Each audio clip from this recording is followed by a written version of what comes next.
Okay, this is part two with the man ramble.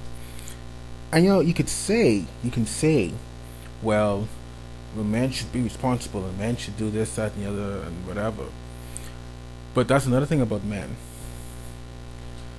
We do and get away with what we are allowed to do and get away with. It's very true. It's not just a true thing. No, it's very true because it's across all borders, lines, whatever. It's across everything. We do what we allowed to do. Some of us just on our own tip, and if you're not allowed to do it, we'll just say screw you, leave, and still do it. I mean, there is that, but in general, we do what we're allowed to do. Now, the thing to combat that is not nagging. That's not what it is, or withholding sex or whatever. For some men it works, sure, but for some it doesn't. Because the thing is, right? I'm not saying it's good or bad. I'm just saying this is how men think. This is the thing about nagging. When you say something, we either could do it or we not. Like at least when you say something and you mean it, we know, okay, this is the expectation now.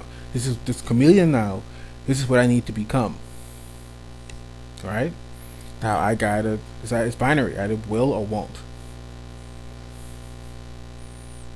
Right? When you nag now, when it continues doing that, we get into gray area of I'll do it just so the person can stop nagging, but really I'm not gonna do it. And you push more into I'm not gonna do it because you're nagging. Because you're nagging. See, it becomes about that now, which is wrong, I guess, on a level that we make it become about that. But you know, that's just what it is. So maybe I am gonna come down with a right or wrong about it. But that's just what it is. If you say something, we hear you, we gotta do it or we won't. You saying it over and over again can make us want to not do it just because you're saying it over and over again. That's just what it is. I'm just saying. You could argue against it, you could be upset about it, you could do whatever. But that's not gonna change the fact of that's what it is. It's up to the man whether he wants to or not. Now the sex thing. And this ties into the first part too. Both of these things could be the reaction to it eventually. The sex thing is, if you withhold sex, you remember now, a lot of men think with the libido. So if you withhold sex, one or two things.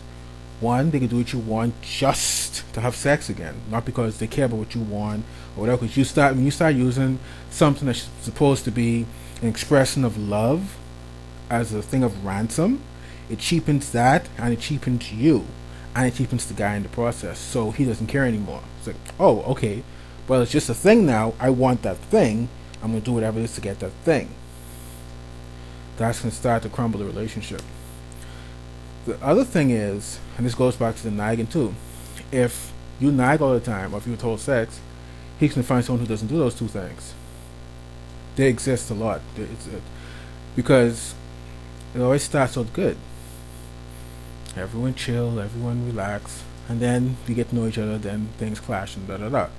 But at first, that's where one night stands come from. At first, it's like everything's cool. It's just, boom, we have fun, we do what we do, and we call it a day. And that's the thing.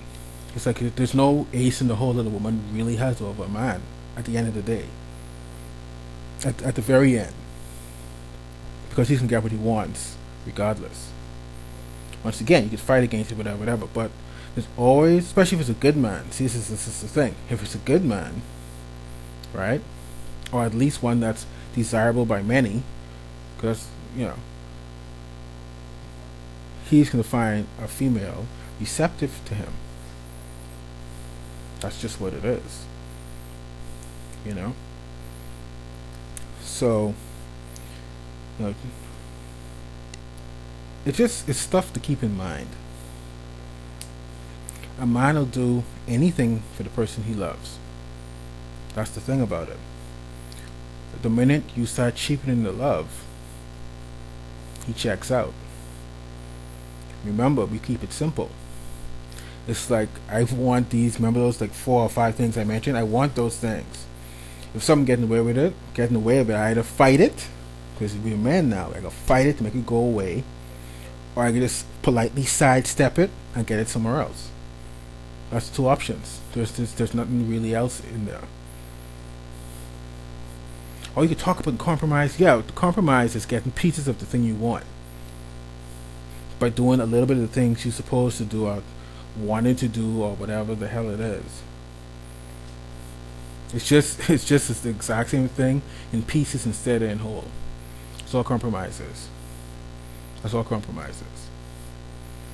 So I understand why a lot of women turn off from men. I do. Because you get into that brick wall situation. You know? And what do you do? What do you do? You know? Because, like, even if, okay, let's say you're a hot chick or something like that, right? And the dude, like, thinking, okay, I can't mess this up because she's too hot. So about 10 years, 15 if you're lucky, you have the power over him, right? Then after that now, when that goes away, then what? Because remember now, you made it about that. You made it about the physical, about it being a thing and not being about an emotional connection, whatever. And so now, when that physical thing devalues, just the natural degradation of time, when that happens, the power wanes because it's temporary. Now, if you go back in time, and it's like, I love you, whatever.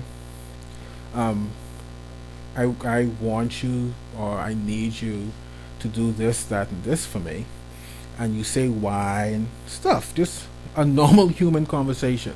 If you do that, he'll decide, yes, yay or nay. He'll decide. If you come at him in the right way, more than likely it's going to be yay. I'll speak for myself here.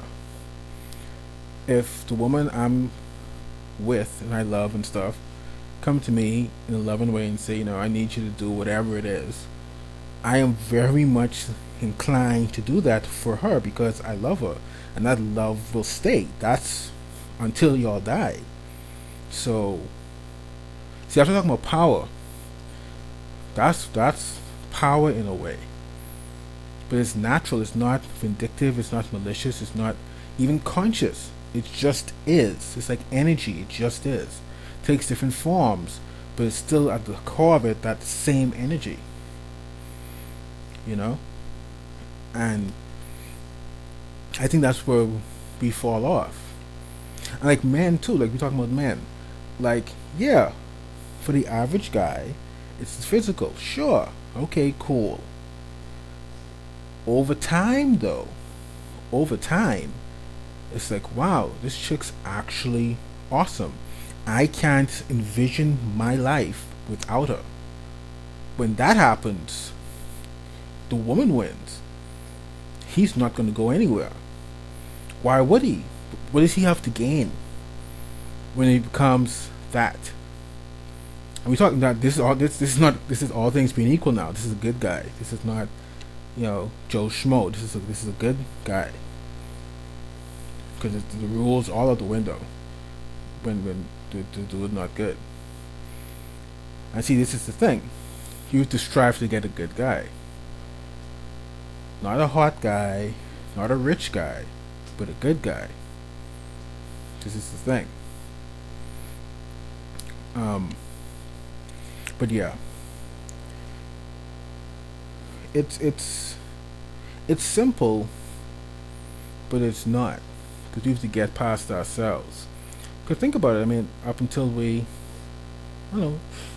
16 or so, 15, 16, the ages plummeted now when people start dating, like seriously dating. But about 15, 16 years of our lives, it's all about us. We do things for ourselves, extendedly, yeah, because to look good and stuff, but that's to fit in stuff for our own well-being. It's still about us. That's what a relationship does, though.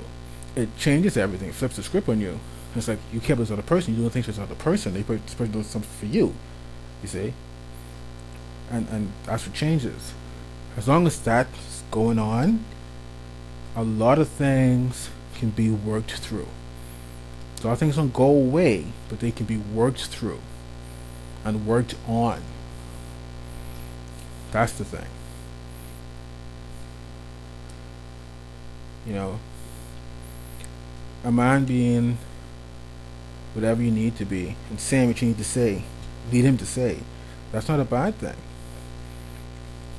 You know, him thinking his libido not necessarily bad either. I mean, at the end of the day, because especially if you're the focus of it, if it's only you, I mean, you win if you think about it. You know, him being the authority figure not necessarily bad either. It's like the buck stops with him. You know, and if he's a good guy, I mean, that's a good place for the buck to stop.